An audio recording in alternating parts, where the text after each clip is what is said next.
ओम तव कथामृतं तप्त जीवनम कविभिरीडितं कल्मषापहम् श्रवणमंगलम श्रीमदाततं भुवि गृह्णन्ति ये भूरिदा जनाः।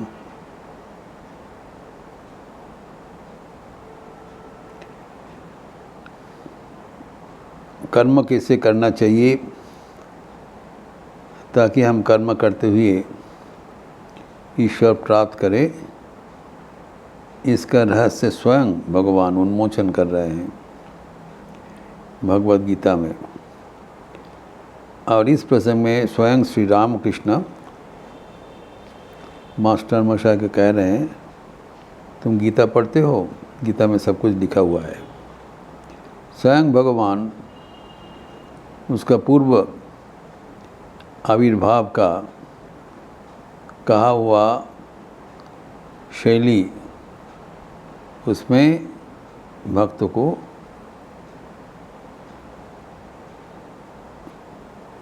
जो आमंत्रण कर रहे हैं वो पढ़े और जीवन में अपनाए।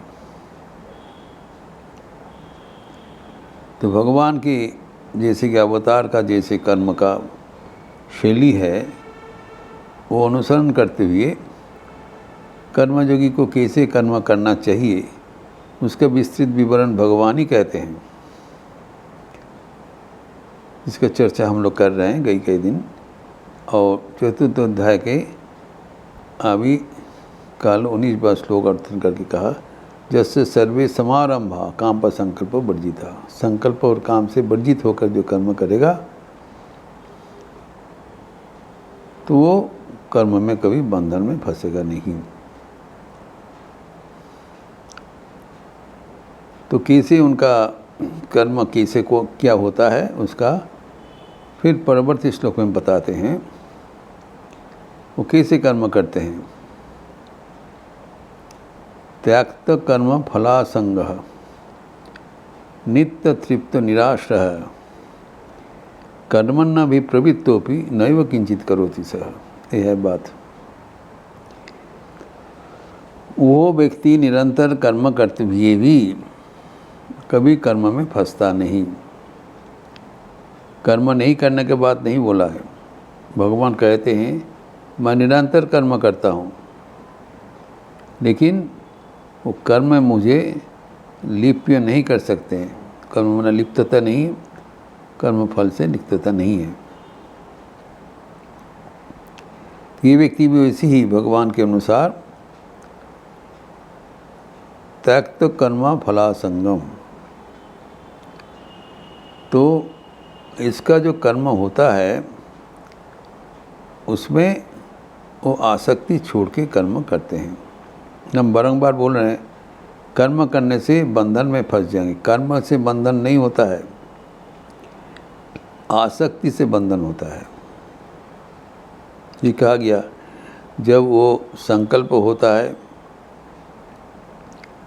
और उसमें कामना होता है, काम संकल्प, तब उसमें कर्मासक्ति पैदा कर देता है। वो आसक्ति खतरनाक है, कर्म में खतरनाक नहीं है। तो ये जो व्यक्ति कर्म करते हैं वो आसक्ति छोड़ के कर्म करते हैं। तो यहाँ पर जो कहा गया परिष्कार, दो किस्म का आसक्ति के बारे में कहा गया। त्यक्त्वा कर्म फलासक्ति ही। कर्म करने से दो प्रकार का आसक्ति होता है, एक कर्मासक्ति है, फलाशक्ति। बस कर्माशा और फलाशा। तो कर्मासक्ति क्या है? ये मैं करता हूँ, ये जो कर्तृत्व अभिमान, इसमें एक आनंद होता है। कर्म करने से जो अहंकार, आई एम द डूअर, इसको एक नया टर्म हुआ है वर्कोहलिक। कर्म करने में अच्छा होता है, अच्छा लगता है, सुनाम होता है, ये बहुत कर्मयोगी है और भी कर्म करे और भी सबको दिखाए मैं कितने बड़ा करता हूँ। ये जो अहंकार का जो स्फीति, अहंकार जनित जो उनके सुख, इससे कर्माशक्ति बनता है। वो कर्म वो अपने लिए नहीं कर रहे हैं, औरों के लिए कर रहे हैं। तो फलाशक्ति नहीं है, लेकिन कर्माशक्ति है। मैं करने वाला हूँ, ये मैंपन उसका कर्माशक्ति है, वो बंधन का कारण है। ये व्यक्ति क्या करता है, कर्माशक्ति छोड़ देता है। न केवल कर्माशक्ति छोड़, फलाशक्ति भी छोड़ते। कर्म करते नहीं, ये मैं कर रहा हूँ, ये मेरा कर्म है और इससे जो कुछ बनेगा वो मेरा है, कि ये कर्म फल मेरा है। तो अगर मेरा कर्म है, मैं करता हूँ, ये अगर मान के कर्म करे, उसका फल तो लेना ही पड़ेगा, तो बंधन का कारण होगा। लेकिन ये व्यक्ति कर्म करते हुए वो मैं करता हूँ, ये मेरा कर्म है, ये सब बिल्कुल नहीं सोचता है। ये आसक्ति छोड़ के कर्म करेगा।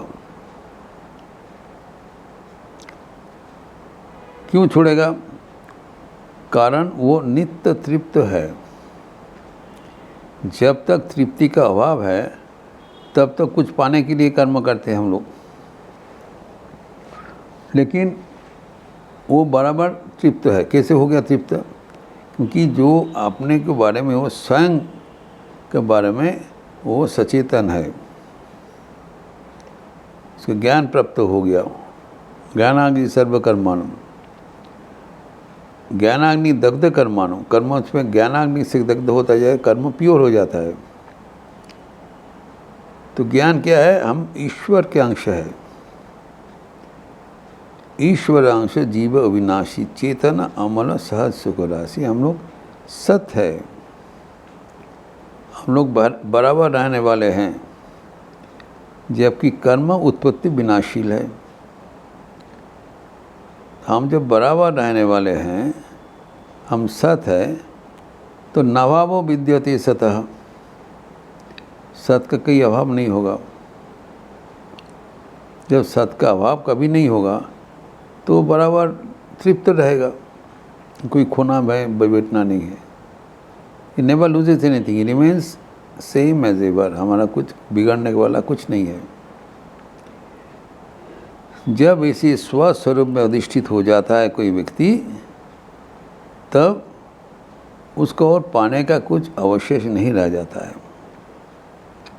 इस फुल तृप्त है, एवं वो निराश्रय है। निराश्रय मतलब उसका कोई आश्रय का प्रयोजन नहीं होता है। जितने भी धन रहे, जितने भी बड़े राजा महाराज हो, वो देश काल परिस्थिति का आश्रय का प्रयोजन है। वो नहीं रहने से वो धनी नहीं माना जाता है। लेकिन जो कर्मयोगी है, उसका कोई परिस्थिति, कोई आश्रय की जरूरत नहीं है। He is full wherever he is और शी इज़। किसी का आश्रय की जरूरत नहीं होता है, तो बराबर नित्य तृप्त है, सत है। जब वो नित्य तृप्त है एवं निराश्रय है, एवं वो आसक्ति रहित होकर कर्म से करते हैं, तब क्या होता है? कर्मण्य भी प्रवृत्तोपि, अभिप्रवृत्त मतलब बहुत लगन से कर्म करने से, कि कर्म में कोई कमियां नहीं है। पूरा दस्तूर कर्म में नियुक्त होते हुए भी नैव किंचित करोति सः, वो कर्म उनके लिए अकर्म हो जाता है। कर्म उनके लिए बंधन का कारण नहीं होगा, कारण उसमें कोई आसक्ति नहीं है। दो किस्म का आसक्ति के बारे में बताया, कर्मासक्ति और फलासक्ति। ना उसके फल में कोई प्राप्ति का जरूरत है, और ना अपने मन के कर्म करता है। ईश्वर के हाथ में यंत्र मात्र हो, उसे वो कर्म किया जा रहा है। कर्म मेरा नहीं है, मैं कर्म का करता नहीं हूँ, ईश्वर ही करता है। कि वैसी बोध के साथ वो कर्म करते हैं। तो कर्म कैसे करते? कर्म ने अभिप्रवृत्त, पूरा दस्तूर से कर्म करते हैं, कोई उसमें कटौती नहीं है। तन मन लगा के वो कर्म करते हैं, क्योंकि उस कर्म औरों के लिए फ़ायदामंद है। वो अपना लिए कर्म फल नहीं रखते हैं। कर्म में तो फल होगा करने से, उसके साथ कोई मतलब नहीं है। वो कर्म फल औरों के लिए नियोजित है।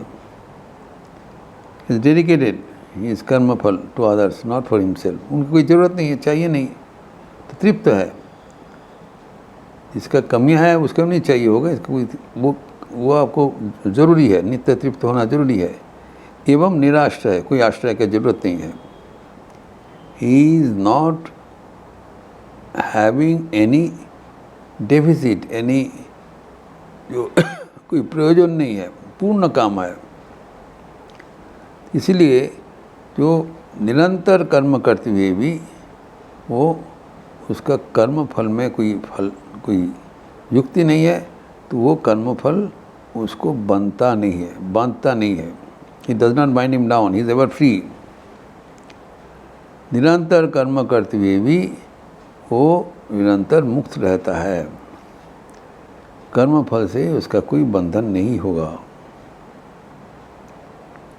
ये करने के लिए उनका कर्म आसक्तिहीन हो जाता है। कर्म तो निरंतर करते हैं, लेकिन कभी नहीं समझते ये मेरा कर्म है, मैं कर रहा हूँ और ये कर्मफल मेरा होगा। कर्मफल उसका प्रयोजन इसलिए नहीं होता है कि ये जो उनके पास है, he is constantly aware of who he is. वो कौन है? कोई भिखारी नहीं है, वो स्वयं परमात्मा से जुड़े हुए हैं, परमात्मा से अभिन्न है। His great heritage is always full. He is here not as a beggar, but as a giver. उनके भीतर सब कुछ पूर्णता बराबर विद्यमान है, इसलिए उनके कर्म में कोई आसक्ति नहीं रहेगा।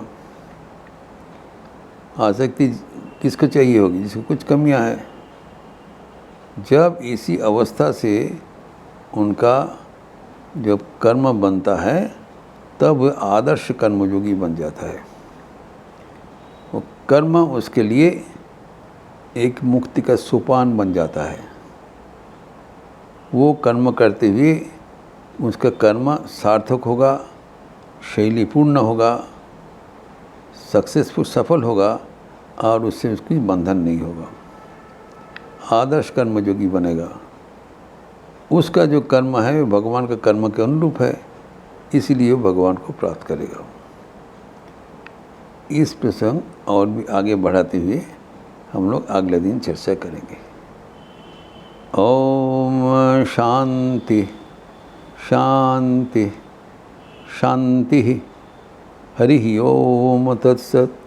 श्री राम कृष्णार्पणमस्तु। आज मंगलवार का अवसर है, संध्या रीति के उपरांत हनुमान चालीसा होगी और आज एकादशी तिथि भी है। अतः परंपरा अनुसार संध्या रीति के बाद राम नाम संकीर्तन भी होगी। तो आप लोग इसमें सब स्वागत है। अच्छा रहिए, स्वस्थ रहिए, आनंद में रहिए। नमस्कार।